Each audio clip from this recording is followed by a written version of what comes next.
Ça faisait un petit moment qu'au sein de la rédaction du blog BMW, on avait envie de comparer la 1M et la M2.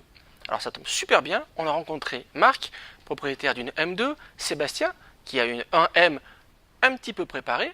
On est au circuit Paul Ricard, on a une piste pour nous, c'est parti.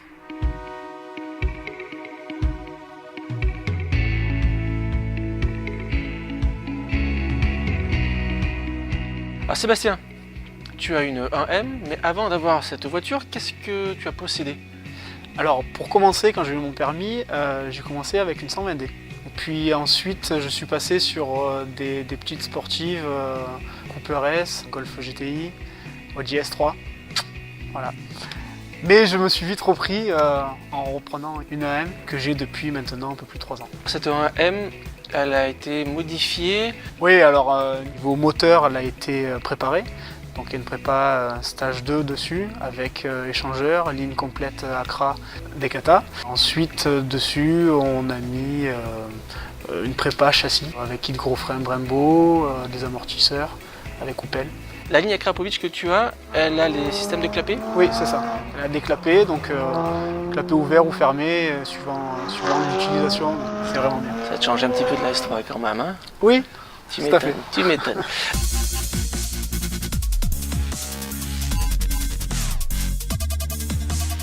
Cette voiture, pourquoi tu l'as choisie? Depuis qu'elle est sortie, j'ai toujours rêvé de cette voiture et dès que j'ai eu la possibilité financière de pouvoir me la payer, j'ai sauté sur l'occasion pour pouvoir en acquérir une. Quel usage cette voiture?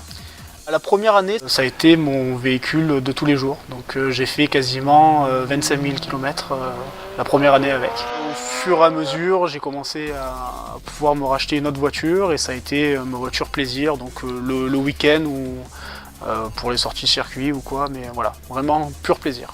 Tu as du coup une deuxième voiture, peut-être une troisième, qu'est-ce qu'il y a dans le garage? C'est ça. Je roule avec une 330 XD, break, pack M, prépa à 330 chevaux. Oui, donc effectivement tu fais dans la préparation. Ouais. Alors du coup, on a Marc qui est venu nous rejoindre aujourd'hui. Marc Avec une M2. avec une M2. La M2, mais avant la M2, d'autres voitures, lesquelles? Commencer par Renault, R8 Gordini, R12 Gordini, etc. R5 Alpine, etc. Et puis après, je suis passé chez BMW quand même, avec des petites autos. Puis j'ai eu quand même une superbe auto, une M3 30, qui était une voiture fabuleuse. J'ai eu un Z3 coupé de litre 8. Ensuite un Z4M coupé, bleu Interlagos. Et puis j'ai craqué sur la M2. Il y a un grand débat en ce moment entre les moteurs Atmo des anciennes générations chez BMW et les moteurs turbo. Moi, je fais plutôt partie de ceux qui gardent un fort affect pour les moteurs Atmo, en particulier la M3E46. Toi qui as eu le Z4M, donc avec le moteur de la M3, aujourd'hui, avec le recul, quelle comparaison tu fais entre les deux? Déjà, on n'a pas le choix. Je pense que tout va être des turbos maintenant partout. C'est pas le moteur moi, qui m'a emballé sur la M2, c'est plutôt faire qu'elle est complètement polyvalente et une boîte DKG. Je trouve pour un usage très varié entre circuits, aller se promener un petit peu, la boîte DKG est extraordinaire. J'ai plus de couple moi, sur la M2 que j'avais sur le Z4M quand même.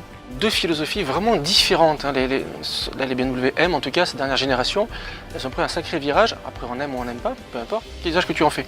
Moi, je suis fan de golf, donc ma femme joue au golf aussi, donc ça veut dire qu'on a beaucoup de matériel à transporter. La M2 pour ça est parfaite. J'aime bien souvent quand je fais des sorties circuit, c'est même là on va aller à Manicourt bientôt au mois de mai, mais j'ai prévu de faire un golf avant de faire le circuit, c'est-à-dire qu'on allie toujours le golf et la voiture. Tu as raison, au mois de mai, il y a un super événement, c'est le M Festival organisé par le BMW M Club France. Vous faites partie du club tous les deux? Oui. Marc, qu'est-ce qu'on y retrouve dans ce club? Pourquoi tu t'y es inscrit? Je suis un fanat de circuit, j'ai fait beaucoup de courses automobiles quand j'étais gamin, donc j'ai envie encore de me faire plaisir et donc pour moi c'était tout naturel d'aller au club M.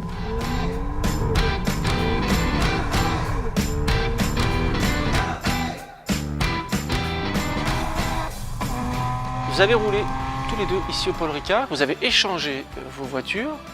Marc, tes impressions par rapport à ta M2 sur la 1M de Sébastien? pense que la M2 est plus actuelle et plus facile à conduire et plus tolérante à mon avis que peut être la M. Et puis la boîte DKG pour moi c'est un régal. Ravi d'avoir fait cette expérience. Je pense qu'elle a plus de coupe mais on le sent pas, je ne l'ai pas senti tout le temps de la même manière. On n'a pas fait beaucoup de tours donc c'est difficile de se prononcer. Mais je garde ma M2.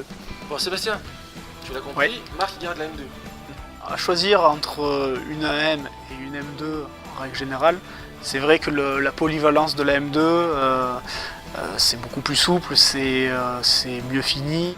Après la mienne, dans la configuration dans laquelle je l'ai mise, c'est vrai que je préfère garder la mienne. T'es la prochaine peut-être? Peut-être, Pourquoi pas? peut-être, pourquoi pas. Tu peux toujours prendre une S3 si tu veux. Non, ça ira.